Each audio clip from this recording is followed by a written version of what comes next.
I take like a Zen approach to work, and that I use work as my meditation. So where I hear that work will set you free, it only sets you free if you're not tied to the work. In other words, the work is just a tool to help calm the mind. That's what I use it as. I use this as a tool to calm my mind. We make Kydex holsters. We primarily specialize in prints, infused Kydex, and light-bearing holsters.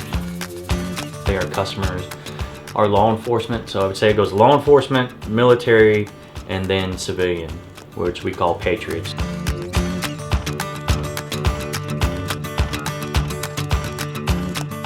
I was a dental assistant for 13 years, so that helps out in the sanding and the buffing and using the Dremel and all the smaller tools that we use.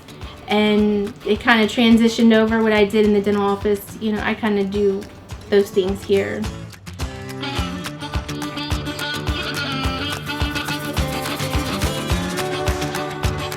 Each gun is a puzzle. Each gun has a hang-up point. It has a place where it's going to get stuck whenever you're drawing or whenever you're holstering.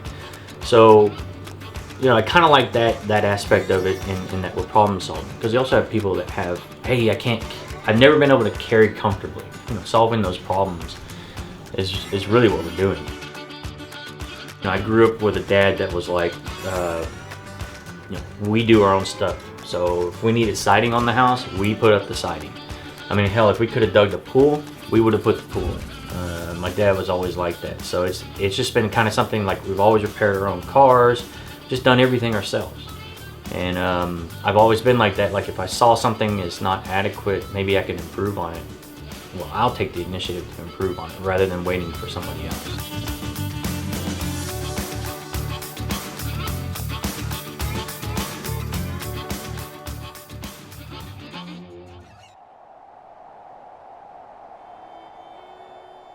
You know, for a while they said I had PTSD, but I didn't really believe that. But when I look back at the way that I was I was always waiting for a problem, waiting for a machine to break, waiting for something bad to happen, constant. And then you're walking around trying to solve problems that don't exist.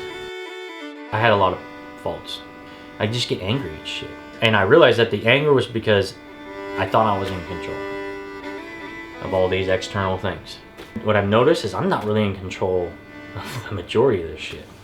We plan the day, and if it gets done, it gets done. If it doesn't, well, that's what got done. I can't go back in the past and change.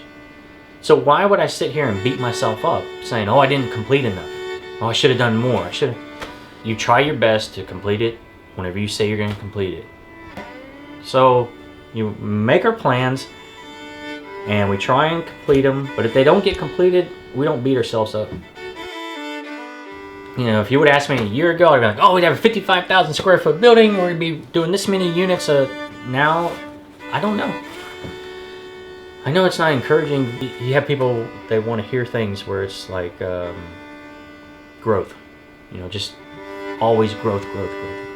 And to be truthful, I'm not really looking to take over the industry.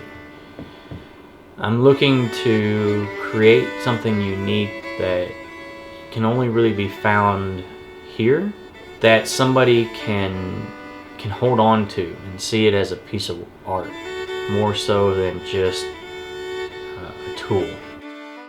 On the one hand, I would like for the business to grow, but if it failed and, you know, went belly up, I'd be cool with that too.